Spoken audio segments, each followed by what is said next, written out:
Brain is brilliant, but it's biased. It filters your entire life through the lens of what it's experienced before. That means it will downplay your strengths and magnify your fears. It will repeat self-doubt like a song stuck on loop. It will feed you old stories about why you can't change, and if you're not aware of it, you'll believe them. Not because they're true, but because they're familiar. And familiarity to the brain is safety. So here's the question. Do you want safety or do you want truth? Because they're not always the same thing. Your brain will lie to you in the name of protection, but your power begins the moment you stop treating those lies like facts.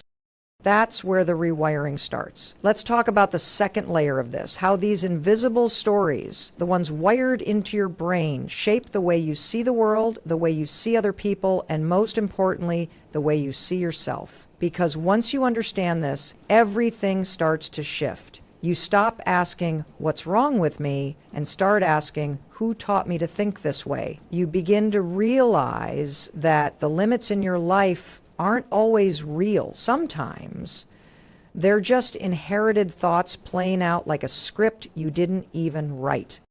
Our brains are constantly filtering reality. In every single moment, your mind is making decisions about what to focus on, what to ignore, and what meaning to assign to everything you experience. But here's the kicker. Those filters weren't created by truth. They were created by experience, painful moments, emotional memories, childhood interpretations, cultural messaging, and they become this invisible lens that you look through without even realizing it's there. So if you grew up in an environment where love felt conditional, guess what? Your brain probably formed a belief that said, I have to earn my worth. If you were punished for making mistakes, your mind might now assume failure means I'm bad. If you were never fully seen or heard, that becomes my voice doesn't matter. And the wild thing is once your brain adopts a belief like that, it starts to filter the entire world to prove it right. It's called confirmation bias, and your brain loves it. It looks for patterns, not truth. That means if you believe deep down that you're not enough, your mind will pick up on the one negative comment in a sea of compliments. If you think you're destined to fail, your brain will highlight every setback and skim right past your successes. If you assume you're unlovable, you'll misread neutral faces as rejection and genuine connection as too good to be true. It's not that the world is confirming your beliefs, it's that your brain is, and it's doing it 24/7 on autopilot. You don't see the world as it is, you see the world as you are. And that's a terrifying and liberating truth at the same time. Terrifying because it means your reality might be built on lies. Liberating because it means you have the power to change it. Think about how many times you've held back from something you wanted, not because it was impossible, but because your internal narrative made it feel that way. That's the prison of these unconscious beliefs. They shrink your world before life even gets a chance to tell you no. And they do it so subtly, you often don't even question them. You just think, that's just how I am. But what if it's not how you are? What if it's just how you've been trained to think? And this doesn't just affect your confidence. It affects your relationships. It affects how you respond to love, to feedback, to opportunity. Because when your brain is running old scripts, you start to project those beliefs onto other people. You assume their tone means disapproval because that's what your nervous system learned to expect. You pull away before they can reject you because you're anticipating abandonment. You don't trust their kindness because deep down part of you doesn't feel worthy of it. So you either sabotage or settle and then wonder why nothing ever feels safe or satisfying. This is why rewiring your brain isn't just a personal development tool. It's a relational one. When you interrupt these old belief patterns, you don't just change yourself. You change how you show up in the world. You start interpreting situations differently. You start responding from a place of awareness instead of reaction. You stop assigning meaning to every uncomfortable emotion and start asking better questions.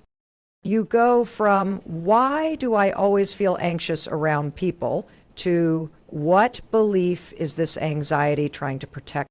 You go from why do I freeze when I speak up to whose disapproval am I still afraid of? You go from why can't I trust anyone to When did I learn that vulnerability was dangerous? Because once you start asking those kinds of questions, you stop being a victim of your thoughts and start becoming the observer. And when you become the observer, you create space to choose a different response, a different story, a different truth. And that's where your power lives. Your brain will keep showing you the world it's used to until you teach it something new. And that starts with noticing. It starts with being willing to sit with the discomfort of not knowing what's true and what's just familiar. It starts with asking, what if this belief isn't mine? What if I can give it back? Because here's what no one tells you. You don't have to fight every negative thought. You just have to stop feeding the ones that aren't aligned with who you're becoming. Now, once you've started to notice the patterns, the beliefs that aren't really yours, the lies your brain repeats because they feel safe, the next step is even more powerful. You begin to teach your brain a new truth. And no, it's not just about repeating affirmations or thinking positively. It's about creating new emotional evidence that your brain can actually feel and believe. Because your brain doesn't just change through words, it changes through experience. Every time you reinforce an old belief, like I'm not good enough, I always mess things up, people can't be trusted, your brain strengthens the neural pathways that hold that thought in place. It's like walking the same path in the woods over and over until it becomes the only road your brain wants to take. So, what happens if you pause even for a second and take a different one? This is what rewiring actually looks like, creating small, daily disruptions in the thought patterns that have been running your life. It's not a one-time breakthrough. It's not about waiting for some magical moment of clarity. It's about choosing again and again to challenge the lie and replace it with something you chose, not something you inherited, not something fear gave you, not something pain carved into your memory.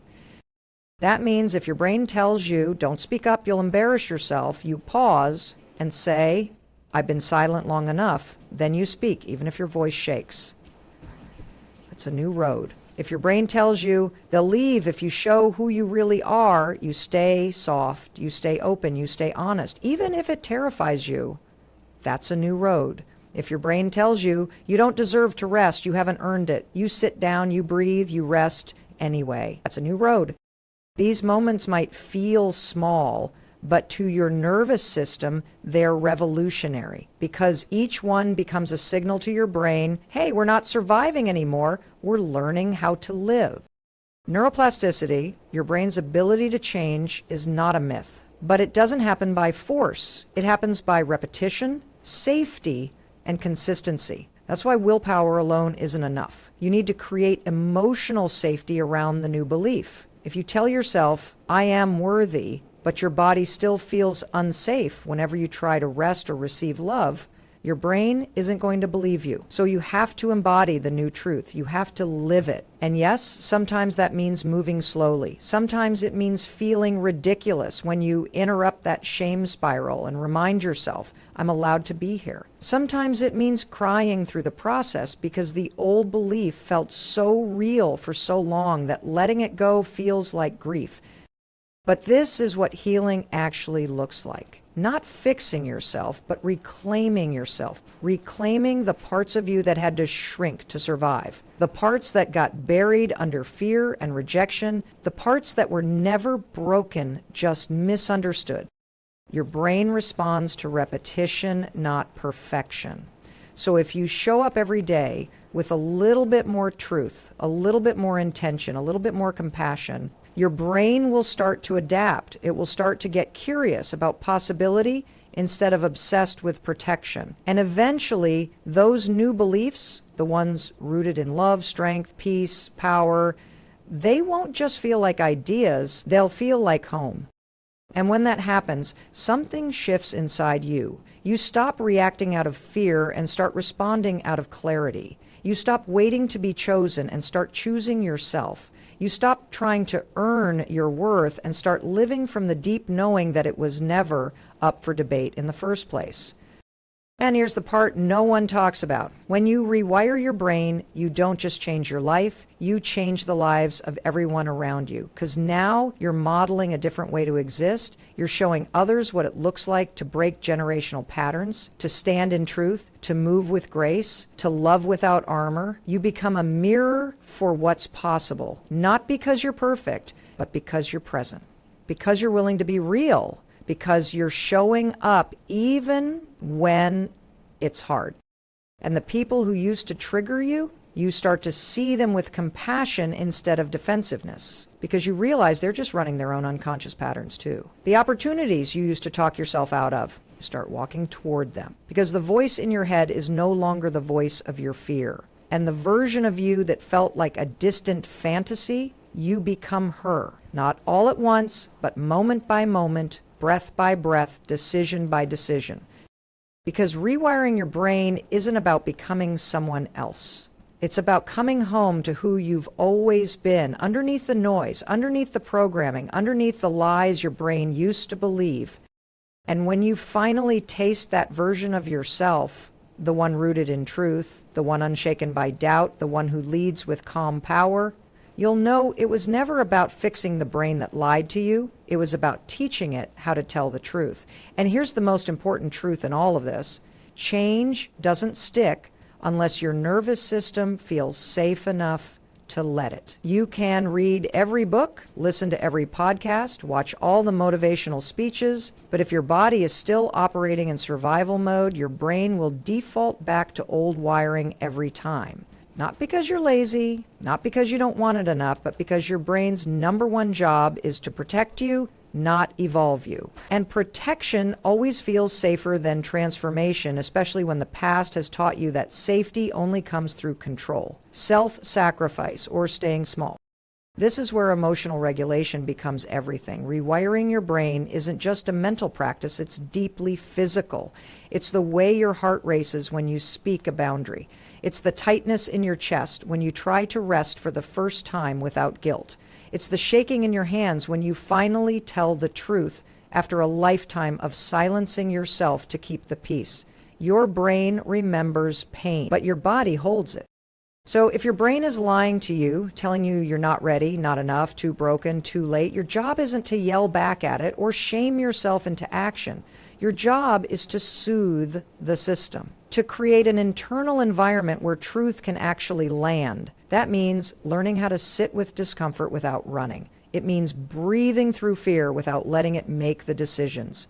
It means creating micro moments of safety, again and again, until your nervous system starts to believe a new story. It's okay to be here now. Because the truth is, your life isn't changed by the massive epiphanies. It's changed in the quiet moments. When you choose not to spiral, when you pause instead of react, when you self-soothe instead of self-destruct. That's the real rewiring, not perfection, presence. Nervous system regulation is what makes new beliefs feel real, not just rehearsed.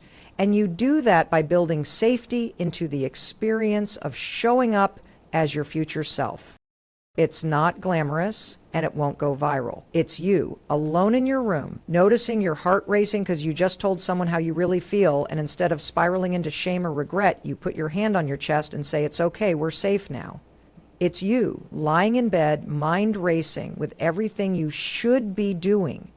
And you exhale, soften your shoulders, and remind yourself that rest is allowed. It's you hearing the old voice say, "You're failing again," and choosing not to believe it, not because you've conquered the voice, but because you've stopped letting it lead.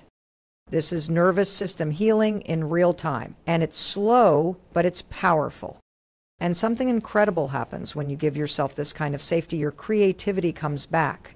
Your clarity sharpens. Your ability to access joy, presence, even love, it returns, because now your brain isn't using all its energy to defend you from imagined threats. It's using that energy to create, to connect, to grow, because the nervous system that once flinched at every unknown eventually learns not everything unfamiliar is dangerous. Some of it is just new. Some of it is just your life expanding. And yes, you'll still get triggered. You'll still have moments where the old wiring kicks in. That's part of being human. But instead of letting those moments define you, you learn how to ride them. You learn how to move through them without abandoning yourself. And with each time you do, your brain rewires just a little more. Your body softens just a little more. Your capacity to hold yourself in difficult moments grows. And that's when real transformation sticks. Not when you never fall, but when you know how to land gently when you do. So often we talk about personal growth like it's a checklist. Change your thoughts, upgrade your habits, optimize your routine. But without nervous system regulation, all of that is surface level. True growth happens when your body finally believes what your mind has been trying to tell it, that you're not in danger anymore, that you're not who you used to be, that it's safe to speak, to rest, to trust, to take up space. And once your body starts to believe it, your entire reality changes. Because now the new truth isn't just something you say, it's something you live. You walk into rooms with your shoulders back. You make decisions without second-guessing yourself. You create, you express, you receive. Not because you're faking confidence, but because your system finally feels safe enough to allow it. And the people around you feel that shift. They start regulating with you. That's the quiet power of a healed nervous system. It's not loud, but it's contagious. So if you want to rewire your brain, start by teaching your body that it's safe to change. Because safety is the soil, and from there, everything you plant can finally grow.